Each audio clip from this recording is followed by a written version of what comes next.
Hello students, I am again here and many topics we have covered in IoT.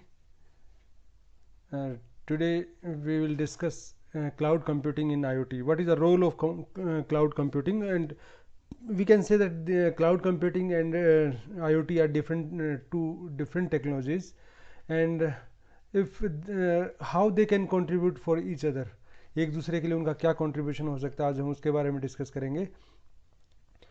थोड़ा सा IoT के बारे में बहुत कुछ जान चुके हैं. थोड़ा सा एक स्लाइड इसके बारे में रखिए. आईओटी का मतलब क्या है कि हर थिंग को, जो हमारे आसपास जितनी भी चीज़ें हैं, देखिए यहाँ प्लांट्स भी दिखाए हैं, बच्चों के टॉयज़ भी दिखाए हैं, हाउसेज भी दिखाए हैं, हर चीज़ मतलब जितनी भी चीज़ें हम सोच सकते हैं, तो उसको आपस में एक इंटरनेट से कनेक्ट करना, अपने नेट से कनेक्ट करना.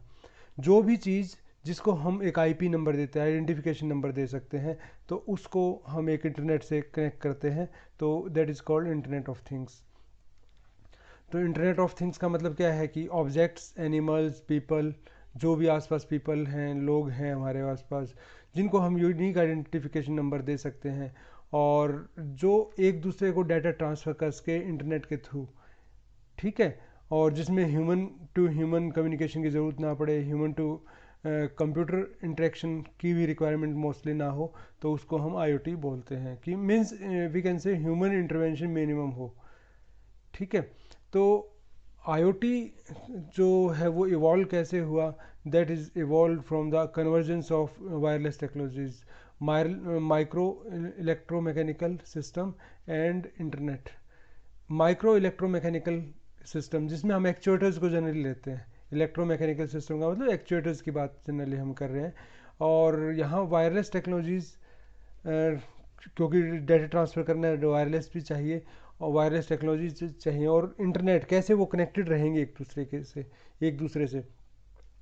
तो इंटरनेट ऑफ थिंग्स की जब हम बात करते हैं, तो हम जैसे ह्यूमन हार्ट मॉनिटर ले, जैसे आगे आने वाले आप जल्दी आपको दिख जाएगा कि हमारी बॉडी के अंदर कुछ ट्रांसप्लांट कर देंगे, जिसमें वो हार्ट डिजीज़ कंटिन्यूसली इंक्रीज हो रही है, हार्ट अटैक्स बढ़ रहे हैं, ब्लड प्रेशर बढ़ रहा है. तो कुछ सेंसर्स इम्प्लांट कर देंगे जो आपके हार्ट को कंटिन्यूसली मॉनिटर करेंगे. ठीक है. या किसी एनिमल के अंदर कोई टैग लगा रखा है, बायोचिप लगा रखी है, या ऑटोमोबाइल के अंदर की बात करते हैं, उसके अंदर बिल्ट इन सेंसर्स हैं. ठीक है. ऐसे आप कोई भी एग्जांपल ले सकते हैं. There are many many examples जहाँ हम कोई भी आईपी एड्रेस दे सकते हैं. जो कोई भी मैन मेड ऑब्जेक्ट है जिसको हम एक आईपी एड्रेस दे सकते हैं, we can connect that device with internet. ठीक है. तो जब हम ये बात करते हैं कोई चीज़ स्मार्ट बन गई है, कोई चीज़ स्मार्ट हो गई है, तो हम उसको बोलते हैं एम टू एम कम्युनिकेशन हो रहा है, मशीन टू मशीन कम्युनिकेशन हो रहा है. पहले भी मैं काफ़ी बता चुका हूँ कि आईओटी और एम टू एम में बेसिक डिफरेंस क्या है. ठीक है. तो वो चीज़ें आईओटी वाइडर टर्म, बहुत वाइड टर्म है, और जो M to M that is not so wide. Cloud क्या होता है, क्लाउड के बारे में अब ये हम पढ़ेंगे. क्लाउड का मोटा सा मतलब लेमैन लैंग्वेज में समझ लो कि एक कॉमन रिसोर्सेज अवेलेबल हैं. उन कॉमन रिसोर्सेज को इंटरनेट के through there are using, many person are using, many devices are using same resources. Same resources कहीं पड़े हुए हैं, आपको हर जगह वो से रिसोर्सेज लगाने की ज़रूरत नहीं है. डिफरेंट थिंग्स जो अलग अलग जगह रखी हुई है, इंटरनेट के थ्रू उनको यूज़ कर रही हैं.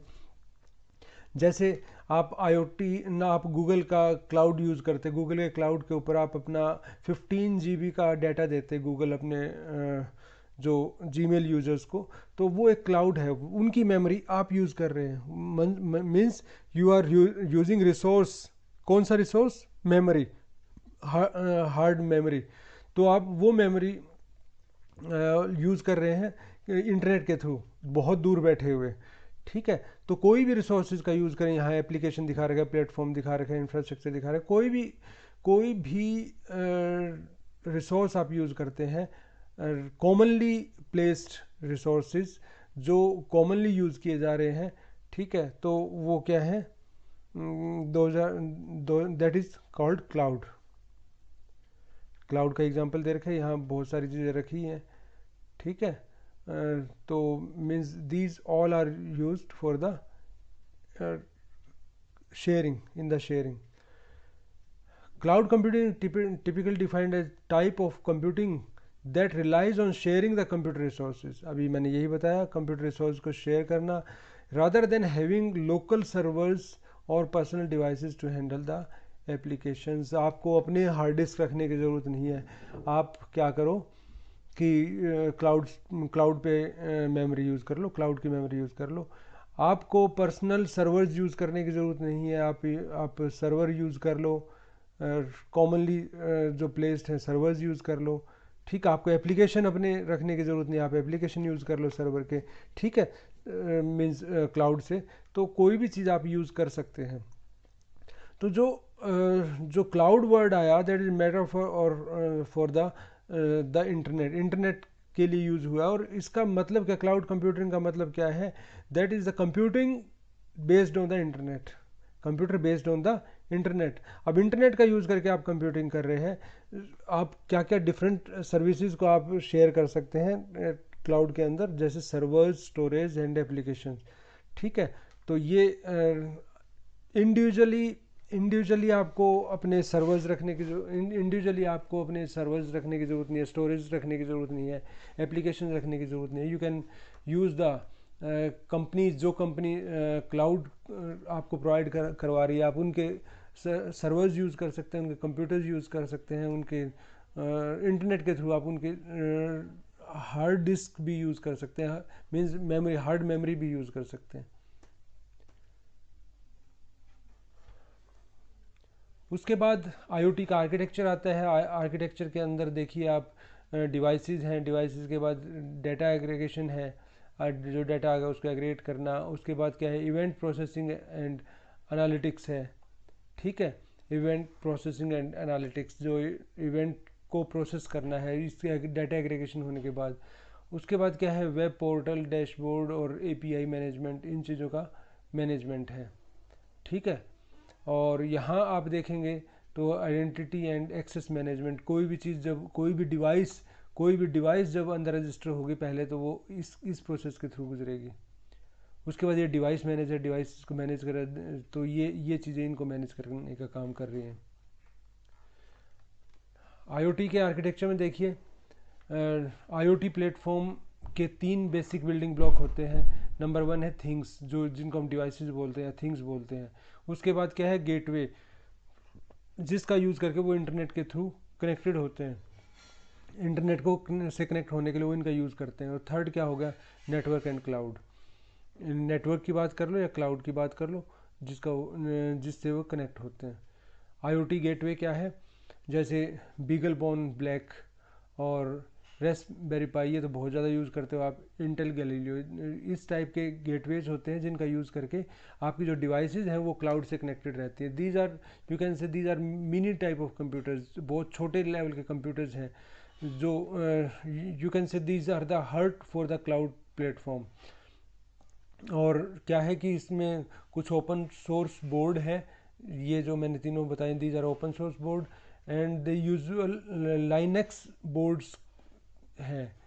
क्या है, ये लाइनेक्स बोर्ड है, लाइनेक्स का यूज़ करते हैं. और different flavours, different version of Linux ये यूज़ करते हैं. जैसे रेस्पबेरी पाई किस चीज़ का यूज़ करते हैं, रेस्पबियन उसका यूज़ करता है. और ये बीगल ब्राउन किस चीज़ का यूज़ करता है, एंगस्ट्रॉम का यूज़ करता है. ठीक है, तो ये different versions of Linux use करते हैं. तो जो ये बोर्ड्स हैं वो डिवाइसेस के साथ इंटरफेस करते हैं, और दूसरी साइड में ये क्या करते हैं, क्लाउड के साथ इंटरफेस करते हैं. तो ये बीच में एक बीच की कड़ी है आप कह सकते हो. इस एक साइड इसके डिवाइसेस हैं और अदर साइड इसके क्लाउड है या नेटवर्क है. आईओटी सेंसर इंटरफेस, सेंसर्स का इंटरफेस कैसे होता है, सेंसर्स का जो इंटरफेस होता है वो इन बोर्ड्स के थ्रू होता है, जैसे RS485. ठीक है, और RS485 टू सीरियल. और नेक्स्ट है XB मैश नेटवर्क. ये बोर्ड्स हैं जो इसको रेस्पबेरी पाई के साथ कनेक्ट रहेंगे, और इनके साथ फिर क्या कनेक्ट रहेगा, इनके साथ डिवाइसेस कनेक्ट रहेंगे, सेंसर्स कनेक्ट रहेंगे इनके साथ. तो वो कम्युनिकेट कैसे करते हैं, वो इस रेस्पबेरी पाई के साथ कैसे कनेक्ट करते हैं, वो इनके थ्रू करते हैं. जैसे मैं इसकी बात करता हूँ, ये बहुत ज़्यादा कॉमन आपको देखने में मिलता है. ये बोर्ड, फिर उसके बाद क्या होता है, इस बोर्ड का अपना एक जैसे जिगबी का नाम सुना होगा आपने, जिगबी का नाम जानते होगे ना आप। तो जो एक्सबी है वो वायरलेस मैश नेटवर्क क्रिएट करता है large number of wireless devices का यूज़ करके, बहुत सारी डिवाइसेस का यूज़ करके वो क्या करता है, बहुत सारी डिवाइसेस को इकट्ठा करके वो एक mesh network, wireless mesh network create करता है। नेक्स्ट है IoT network interfaces. Network interface कैसे होता है, नेटवर्क से इंटरफेस यदि इसको करना है, एक तरफ तो हमने बताया डिवाइस से इंटरफेस कैसे करते हैं। देखिए यहाँ हमने बताया डिवाइस से, मैंने आपको पहले बताया था कि रेस्पबेरी पाई एक बीच की कड़ी है, तो जिसके लेफ्ट एक साइड में क्या होंगे, डिवाइसेस होंगे, और दूसरी साइड में क्या होगा, नेटवर्क होगा। तो डिवाइस से कैसे इंटरेक्ट करेगा, डिवाइस से कैसे कनेक्ट रहेगा, वो मैंने आपको बता दिया। अब देखिए ये नेटवर्क से कैसे कनेक्ट रहेगा। नेटवर्क से कनेक्ट होने के लिए जीपीआरएस शील्ड और वाईफाई डोंगल यूज़ कर सकते हैं। और the next interface will look at the cloud interface. This is achieved using a simple wifi dongle और जीपीआरएस शील्ड। जीपीआरएस का यूज़ करके ये कनेक्ट रहेगा या वाईफाई डोंगल का यूज़ करके कनेक्ट रहेगा। उसके बाद क्लाउड का आर्किटेक्चर क्या है, क्लाउड का आर्किटेक्चर देखेंगे तो आपको ये सब चीज़ दिखेगी। इसके अंदर देखिए प्रोटोकॉल ट्रांसफ़र है, ठीक है, और उसके बाद क्या है, बैच एनालिसिस है, रियल टाइम एनालिसिस है, डिवाइस डाटा है, डिवाइस सर्विस इंटरफेस है, ठीक है। और यहाँ हम देखेंगे वेब एप्लीकेशन, और हायर लेवल पे जाएंगे तो वेब एप्लीकेशन, उसके बाद application service interface, business logic layer, और उसके बाद डिवाइस डाटा। और उसके बाद जब फाइनली हम इधर देखेंगे तो रियल टाइम अपडेट नोटिफिकेशन। वो नोटिफिकेशन किस बेस पे होएगी, पुश सर्विसेज, जैसे मैसेज भेज दिए किसी मोबाइल पे या किसी आपके टैब के ऊपर मैसेज आ गया, तो वो क्या है, पुश सर्विस के थ्रू होता है। ईमेल भेज दी, मॉस्किटो एक प्रोटोकॉल होता है जो MQTT में यूज़ होता है, ठीक है। ये चीज़ हमने पढ़ा था लास्ट टाइम में। क्लाउड आर्किटेक्चर के अंदर आगे देखते हैं कि देखिए ये इवेंट प्रोसीजर्स हैं। मैंने बताया था कोई भी इवेंट फ्लोट होती है, कोई भी इवेंट उसमें एक पब्लिशर होता है, एक सब्सक्राइबर होता है। मैंने आपको बताया था जो पब्लिशर होगा वो कोई भी इवेंट को फ्लोट करेगा, और वो इवेंट है उसके अकॉर्डिंग, उस इवेंट के अकॉर्डिंग उससे रिलेटेड जो डाटा है वो फ्लोट किया जाएगा। डाटा कलेक्शन होगी, डाटा कलेक्शन होने के बाद उसके बाद जो डाटा है जो डाटा है वो क्या होगा, उसको एक क्यूइंग के अंदर जाएगा, मीन्स जब उसको ट्रांसफ़र करना है, ट्रांसमिट करना है, यू कैन से। और उसके बाद क्या है उसका ट्रांसफॉर्मेशन होगा। ट्रांसफॉर्मेशन होने के बाद लॉन्ग टर्म स्टोरेज है, जहाँ से हमें स्टोर करना है स्टोर कर सकते हैं। उसके बाद क्या है, प्रेजेंटेशन एंड एक्शन। आप उसको स्क्रीन पे देखना चाहते हैं, आप उसको कहीं प्रिंट आउट निकालना चाहते हैं, आप जो भी चीज़ करना चाहते हैं उसका प्रेजेंटेशन होगी, और उसके ऊपर एक्शन लिया जाएगा। जो भी एक्शन उसका उन डाटा के अकॉर्डिंग, उस डाटा के अकॉर्डिंग जो भी एक्शन प्रेस्क्राइब होता है वो। क्लाउड आर्किटेक्चर की आगे बात करते हैं। इसमें देखिए डिवाइसेस हैं, डिवाइसेस के बाद किसी भी कनेक्टिविटी का यूज़ करके, किसी भी कनेक्टिविटी का यूज़ करके क्या होगा, ये आपके इंटरनेट से कनेक्ट होंगे। और इंटरनेट से जब कनेक्ट होंगे तो वहाँ क्या होगा कि उसके अंदर भी आप कोई भी प्लेटफॉर्म यूज़ कर सकते हो। जैसे API की बात करते हैं, या MQTT की बात करते हैं, या फिर हम कोप की बात करते हैं, ठीक है। और ये चीज़ें हम यूज़ करते हैं। और या कस्टम स्टोरेज की बात करते हैं कि या उसको स्टोर भी कर सकते हैं, जो डाटा है उसको स्टोर भी कर सकते हैं। जो कोप होता है that is constraint application protocol, ठीक है। कंस्ट्रेंट रिसोर्सेज होते हैं जिनके पास, उनके लिए यूज़ होता है कोप। और उसके बाद क्या है, यहाँ से इसके अंदर क्लाउड के अंदर ये डाटा है। और उसके बाद क्या है, डाटा पुश, कहीं भी जहाँ भी आपको एप्लीकेशन में रिक्वायरमेंट होगा डाटा पुश कर दिया जाएगा। और जहाँ से कुछ डाटा आ रहा होगा तो वो डाटा ले भी लिया जाएगा। ये ह्यूमन इंटरेक्शन है इस साइड। तो यहाँ से हम डिवाइसेस शुरू हुए, सेंसर्स वगैरह लगे हुए हैं यहाँ। और क्या किया कि क्लाउड के थ्रू होते हुए हम कहाँ चले गए, इसके एप्लीकेशंस के ऊपर चले गए। एप्लीकेशन के ऊपर ह्यूमन इंटरेक्शन है। ह्यूमन इंटरेक्शन से कोई यदि कुछ इंस्ट्रक्शन जनरेट हुई तो वो इधर ट्रांसफ़र कर दी जाएगी, और अदरवाइज़ क्या है कि वो डाटा प्रेजेंट किया जाएगा वहाँ। क्लाउड डाटा एक्विजिशन, क्लाउड पे जो डाटा है, डाटा का एक्विजिशन कैसे होता है, देखिए यहाँ पे देखिए HTTP क्लाइंट्स हैं, MQTT क्लाइंट्स है, कॉप क्लाइंट्स है, डिफरेंट टाइप के क्लाइंट्स हैं यहाँ। वो अपने अपने सर्वर के ऊपर डाटा डालते हैं। डाटा डालने के बाद वो क्या है, परसिस्टेंस और पब्लिशर्स सब्सक्राइबर, इसके अंदर इन लेयर्स के अंदर जाता है। और अब देखिए ये हमने जो यूज़ किया है प्रोटोकॉल, ये पोंटे प्रोटोकॉल यूज़ किया है। और let us take a look at the data acquisition on the cloud platform. इसमें क्या रिकमेंड किया जा सकता है कि ओपन सोर्स हम ओपन सोर्स प्लेटफॉर्म रिकमेंड कर सकते हैं। और ओपन सोर्स प्लेटफॉर्म के लिए क्या है, पोंटे, और वो क्या है मेटो कॉलिना, ये इसने डेवलप किया हुआ है। ये किस चीज़ को सपोर्ट करता है, मोस्ट वाइडली जो हमारे प्रोटोकॉल यूज़ होते हैं गेटवे के लिए मोस्ट वाइडली यूज़ होने वाले हैं HTTP, MQTT और कॉप, इनके लिए ये सपोर्ट करता है। और उसके बाद क्या है, multiple databases like the Mongo DB और Redis and the level DB, ये इन चीज़ को सपोर्ट करता है। Multiple database, these are the databases, इनको सपोर्ट करता है। ठीक है, अब देखिए इसने डिफरेंट जो गेटवेज थे उनको सपोर्ट कर दिया, इसने डिफरेंट डाटा बैंक्स को सपोर्ट कर दिया। ठीक है, और ऑल्सो हैज़ एन इनपुट, इसके अंदर इनपुट इनबिल्ट पब्लिशर और सब्सक्राइबर मैकेनिज्म होगा ऑलरेडी, जो कि MQTT के अंदर होता है, for publishing and subscribing the other devices over the multiple protocols. Data analysis की बात करते हैं अब। तो दीज आर डिफरेंट डेटाबेसेस जो हम जनरली यूज़ करते हैं, जो जनरली यूज़ किए जाते हैं डेटाबेसेस। और यूज़र इंटरफेस के लिए क्या है, क्लाउड व्यू, तो इसके लिए क्या है कि जो क्लाउड है, क्लाउड इन जो हम डेटाबेस यूज़ कर रहे हैं उनके साथ इंटरेक्शन भी कर पाए, तो cloud view requires the connecting to the data store या वेब सर्वर या framework for the handling request and the robust client side library. इसके लिए ओपन सोर्स यूज़ किया जाता है, मीन के नाम से यूज़ करते हैं इसको।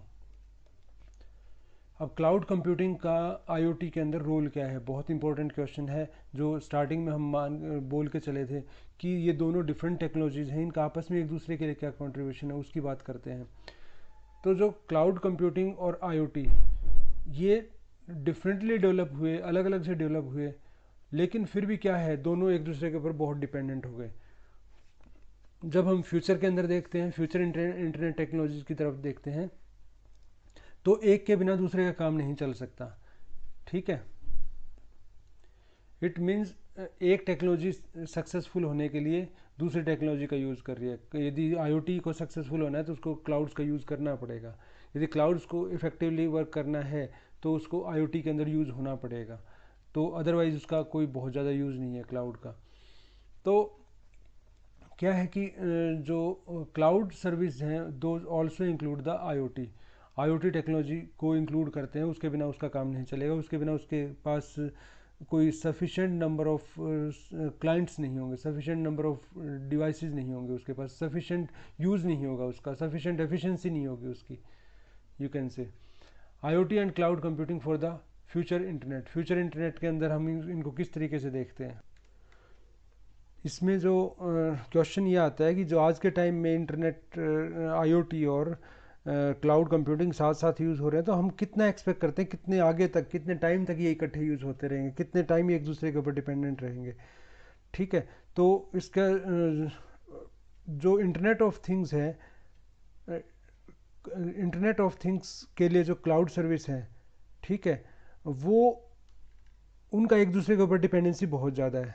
एक दूसरे क्लाउड सर्विस का इंटरनेट ऑफ थिंग्स के साथ डिपेंडेंसी बहुत ज़्यादा है। तो हम ये देख सकते हैं कि यदि हमें फ्लेक्सिबिलिटी चाहिए, यदि हमें हम चाहते हैं कॉस्ट कम रख के डिप्लॉय किया जाए, आईओटी को डिप्लॉय किया जाए कम स्केल के, कम कॉस्ट के अंदर, और स्केलेबल हो, मीन्स जिसको मैं फ्लेक्सिबल कह सकता हूँ, फ्लेक्सिबल हो, तो हमें जो कम क्लाउड्स का यूज़ करना पड़ेगा। क्लाउड के बिना हम ये काम नहीं कर सकते। इसका और वर्क है प्रोवाइडिंग इंफ्रास्ट्रक्चर। जब हम आईओटी को इम्प्लीमेंट करने की बात करते हैं तो हमें इंफ्रास्ट्रक्चर भी चाहिए होता है। यदि वो इंफ्रास्ट्रक्चर हम हर डिवाइस के लिए अलग से जनरेट करने लग जाएं तो it will be very very much costly and it will be very hard to deploy the IoT. तो उस केस के लिए क्या करते हैं, जो आईओटी सर्विसेज अवेलेबल हैं उनका यूज़ करते हैं। जो हम क्लाउड के अंदर जो सर्विसेज अवेलेबल हैं, क्लाउड के अंदर जो इंफ्रास्ट्रक्चर अवेलेबल है उसका यूज़ करते हैं। तो इसके लिए क्या हो जाता है, it will be very easy for the IoT to use the third party infrastructure and to deploy the IoT in different devices को इंक्लूड करना बहुत ईजी हो जाता है।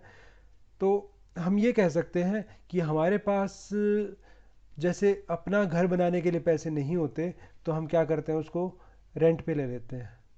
यही बात है कि हमारे पास अपना इंफ्रास्ट्रक्चर डेवलप करने के लिए पैसा नहीं है तो हम क्या करते हैं कि जो कंपनीज वो प्रोवाइड कर रही हैं, जो कंपनीज उनको प्रोवाइड कर रही हैं, जो इंफ्रास्ट्रक्चर प्रोवाइड कर रही हैं, उसको हमने रेंट पे ले लिया। मीन्स रेंट पे लेने का मतलब क्या है, जितना हम यूज़ करते हैं उतना हम पे कर देते हैं।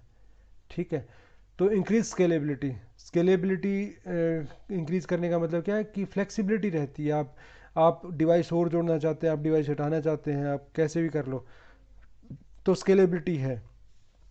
ठीक है।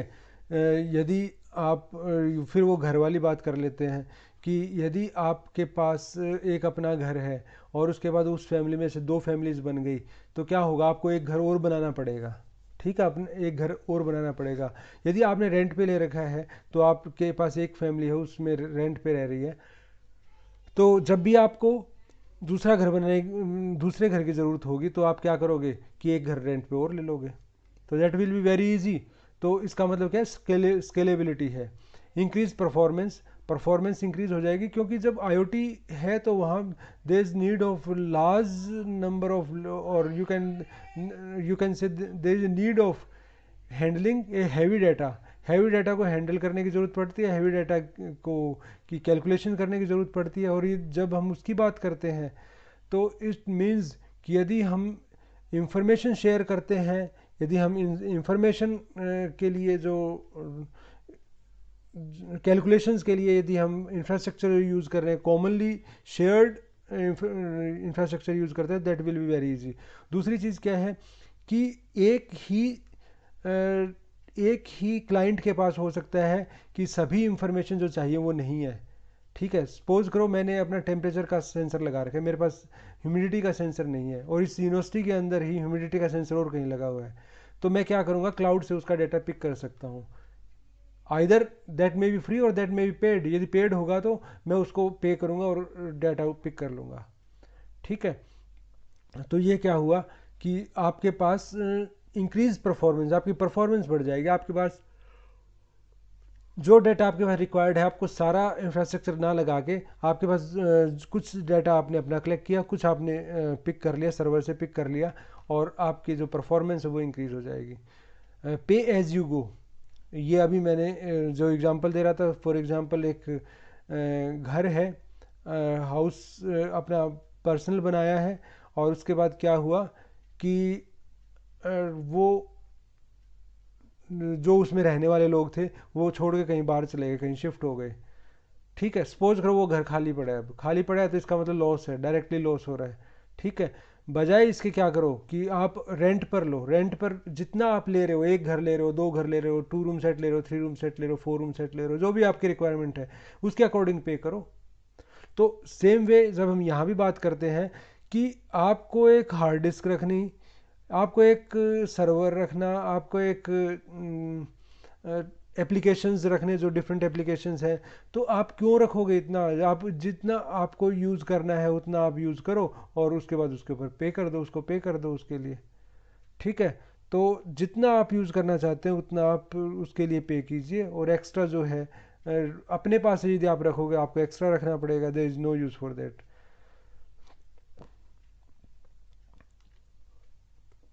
क्लाउड कंप्यूटिंग की क्या इंपॉर्टेंस है large scale of IoT solution. जब मैं लार्ज स्केल डाटा हैंडलिंग की बात करता हूँ या लार्ज स्केल के ऊपर आईओटी इम्प्लीमेंटेशन की बात करता हूँ, तो उसके लिए क्या यूज़ है इसका। जब मैं लार्ज स्केल के ऊपर आईओटी को इम्प्लीमेंट करने की बात करूँगा तो वहाँ ह्यूज अमाउंट ऑफ डाटा भी जनरेट होगा, और या बिग डाटा जिसको आज के टाइम में हम बोलते हैं, जो यदि बिग डाटा वहाँ जनरेट होगा तो वो क्या होगा कि उसको हैंडल करना भी डिफ़िकल्ट होगा, उसको उसके लिए एक्विजिशन के जो प्रोसेस होते हैं डाटा एक्विजिशन के, उसको जब हम प्रोसेस करते हैं, डाटा को जब प्रोसेस करते हैं, जब उससे कंक्लूजन ड्रॉ करते हैं, ठीक है, जब उससे एक्शंस ड्रॉ करते हैं, एक्शंस फाइंड करते हैं क्या एक्शन होना चाहिए, ये सारे प्रोसेस के अंदर sometimes the enterprises are not so skillful या enterprises are not capable to handle that much data. तो उस चीज़ के लिए क्या करते हैं कि जो क्लाउड कंप्यूटिंग के स्पेसिफिक कंपनीज अवेलेबल हैं उनको ये काम दिया जाता है कि वो ये काम करें, ठीक है। और उसके बाद वहाँ से जो डाटा वो हैंडलिंग करेंगे, वो डाटा हैंडलिंग करने के बाद वो क्लाउड कंप्यूटिंग के थ्रू वो चीज़ किया जाता है, क्लाउड से डाटा पिक कर लिया जाता है। उसके बाद DLM, AEP, digital twins are some of the solutions better leveraged through cloud platforms like Amazon web, इन सब के लिए ये काम करते हैं। Cloud computing allows companies to store and manage data over the cloud platform. Cloud computing क्या facility provide करता है कि जो कंपनीज हैं वो अपने डाटा को क्लाउड प्लेटफॉर्म के ऊपर अपलोड कर दें, ठीक है। और उससे बेनिफिट क्या होता है, scalability in the delivery of applications. Scalability का मतलब फ्लेक्सिबिलिटी उसके अंदर अवेलेबल होती है, और जो सॉफ्टवेयर्स हैं वो भी आप कोई भी सॉफ्टवेयर यूज़ कर सकते हो, आपको अपना सॉफ्टवेयर यूज़ नहीं करना, आप क्लाउड से ही सॉफ्टवेयर यूज़ करो, आप डिफरेंट एप्लीकेशंस यूज़ करो वहाँ से। क्लाउड कंप्यूटिंग का और क्या रोल है, डाटा ट्रांसफ़र करना और स्टोरेज। क्लाउड के ऊपर, जैसे मैंने स्टार्टिंग में एग्जांपल देके चला था, आप जीमेल का स्टोरेज यूज़ करते हो तो वहाँ गूगल ड्राइव जिसके नाम से बोलते हैं, तो गूगल ड्राइव के ऊपर आपको 15 GB का डाटा मिलता है। तो 15 GB का जो डाटा है वो क्लाउड के ऊपर है आपका, तो it means you have the storage. तो डाटा ट्रांसफ़र और स्टोरेज आप इंटरनेट के थ्रू यूज़ करते हो। और क्या करते हो कि direct link that enables uninterrupted data, उससे क्या होता है आपको जो डाटा ट्रांसफ़र है वो अनइंटरप्टेड होगा डिफरेंट डिवाइसेस के बीच में और एप्लीकेशंस एंड क्लाउड। देखिए, अभी तो हम ह्यूमन इंटरवेंशन की बात करते हैं, हम इंसान हैं, ठीक है, हम अपने कंप्यूटर यूज़ कर रहे हैं, सब चीज़ यूज़ कर रहे हैं, इनके साथ हार्ड डिस्क है। लेकिन जब आप एक वॉशिंग मशीन की बात करोगे, जब आप एक AC की बात करोगे, जब आप किसी भी चीज़ की बात करोगे, तो it is not possible always कि उनके साथ हर एक के साथ एक हार्ड डिस्क लगाई जाए, हर एक के साथ एक मिनी कंप्यूटर रखा जाए, हर एक के साथ एक मिनी कंप्यूटर रख के उसके एक्शंस को कंट्रोल किया जाए। तो क्या है, जितने भी एप्लीकेशंस हैं, ठीक है, और जितना भी स्टोरेज का काम है that may be done on the cloud, उसको क्लाउड के ऊपर किया जा सकता है। तो स्मार्ट डिवाइसेस के लिए ये बहुत ज़रूरी है कि उसको क्लाउड से कनेक्ट किया जाए, और कोई ऑप्शन, इजी ऑप्शन और चीप ऑप्शन और कोई नहीं है। तो जो सेंसर्स हैं इंटरनेट के मेन कंटेंट्स, मेन पार्ट्स क्या हैं, सेंसर्स हैं, मशीन्स हैं और डिवाइसेस हैं।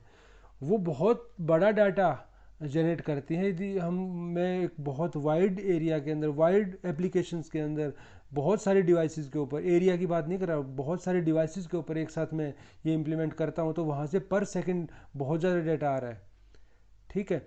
तो जो क्लाउड कंप्यूटिंग है वो हेल्प करता है उसको स्टोर करने में और उसको एनालिसिस करने में उस डाटा को। और इससे क्या होगा कि जब वो पर्टिकुलरली वो डाटा प्रॉपरली स्टोर किया जाएगा और उसको हैंडल किया जाएगा, तो जो एंटरप्राइज आईओटी जिसने इम्प्लीमेंट किया हुआ है उसको ज़्यादा से ज़्यादा बेनिफिट मिल सकता है आईओटी इंफ्रास्ट्रक्चर लगाने का।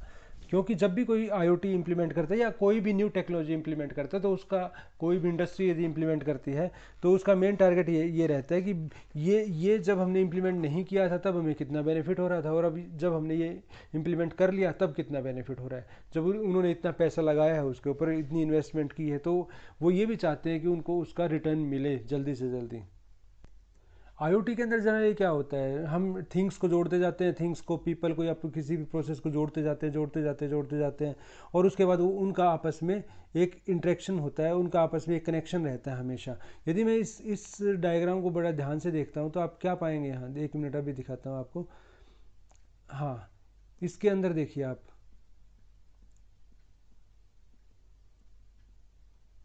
हाँ इसके अंदर देखिए आप, इस के अंदर ये पाएंगे कि यहाँ ये क्लाउड है।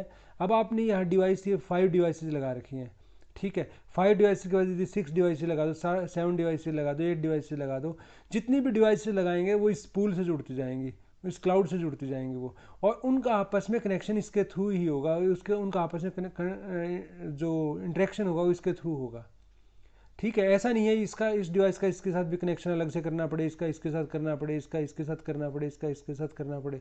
अब क्या है कि हमने एक कॉमन पूल बना दिया है, जिसके साथ जिसके पास जो भी इंफॉर्मेशन होगी वो क्लाउड पे शेयर कर दी जाएगी, और उसके लिए जो ऑथराइज्ड होगा, जिसको भी ऑथराइज किया जाएगा, वो उसको रीड कर लेगा वहाँ से।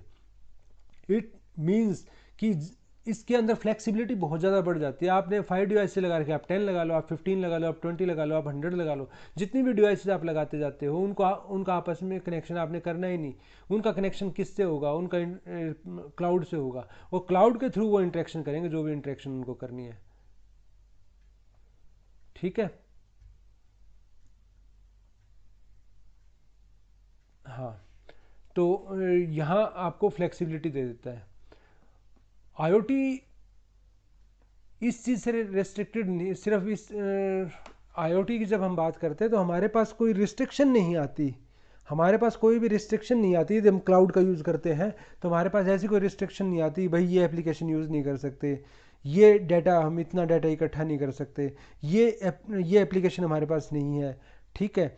और इस टाइप की कोई उसके अंदर रिस्ट्रिक्शन नहीं आती। और यदि हम क्लाउड यूज़ ना करेंगे तो वहाँ पे रिस्ट्रिक्शंस होती हैं कि आपके पास स्टोरेज इतनी है जी, आपके पास ये स्टोरेज है, आपके पास ये एप्लीकेशन अवेलेबल नहीं है, आपके पास ये हार्डवेयर अवेलेबल नहीं है, इसलिए आप ये कैलकुलेशन नहीं कर सकते, आपके पास ये चीज़ नहीं है, वो चीज़ नहीं है। तो वो चीज़ ख़त्म हो जाती है जब हम क्लाउड का यूज़ करते हैं, क्योंकि क्लाउड के ऊपर कॉमन रिसोर्सेज अवेलेबल हैं, उन कॉमन रिसोर्सेज का हम यूज़ कर सकते हैं, ठीक है। तो देर इज़ नो रिस्ट्रिक्शन, आप ये कह सकते हो कि कोई रिस्ट्रिक्शन नहीं रहेगी।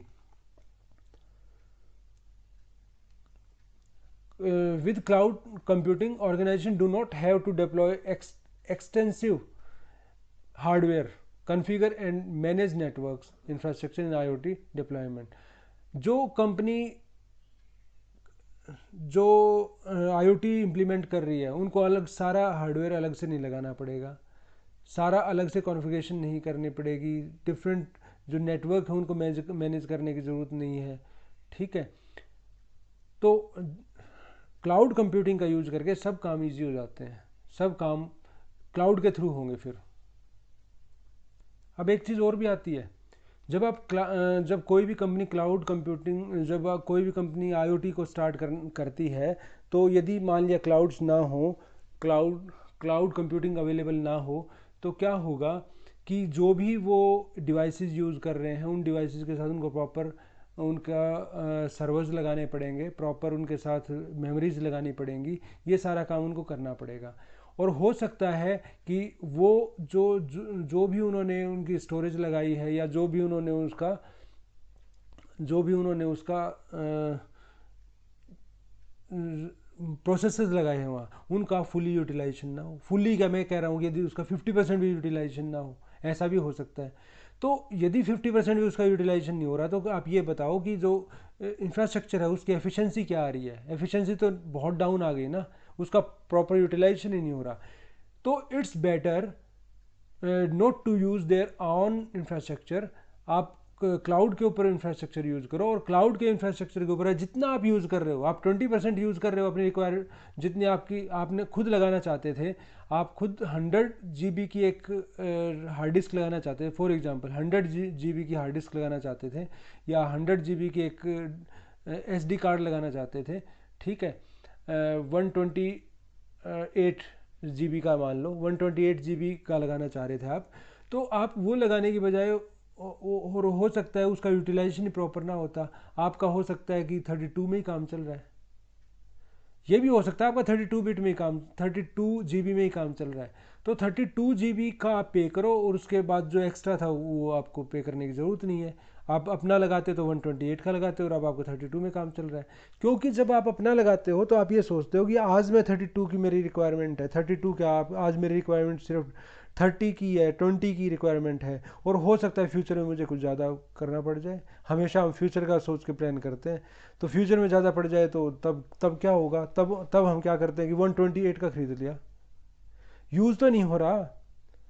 आज हम यूज़ करना, हमने जब क्लाउड से लिया तो हमने 32 GB का ले लिया, 32 GB का लेने के बाद उसका यूटिलाइजेशन जब हमारा फुल हो गया, कंप्लीट हो गया, जब हम उसका वो जो स्टोरेज हमारी कंप्लीट फिल हो गई, ठीक है, तो हम क्या करेंगे, 64 के लिए पे कर देंगे, 64 का पे करके और ले लेंगे।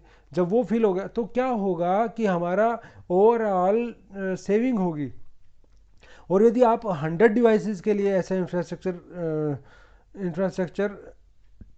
शेयर करते हैं 100 डिवाइसेस के लिए, तो क्या होगा, तो आप ये देखिए आपकी कॉस्ट कितनी कम आएगी, ठीक है। 100 डिवाइसेस के अंदर 128 GB का कार्ड लगाना, या उनके उनके हर एक को 32 GB का एक्सेस दिलवा देना क्लाउड के ऊपर, कौन सा चीप पड़ेगा, देखिए।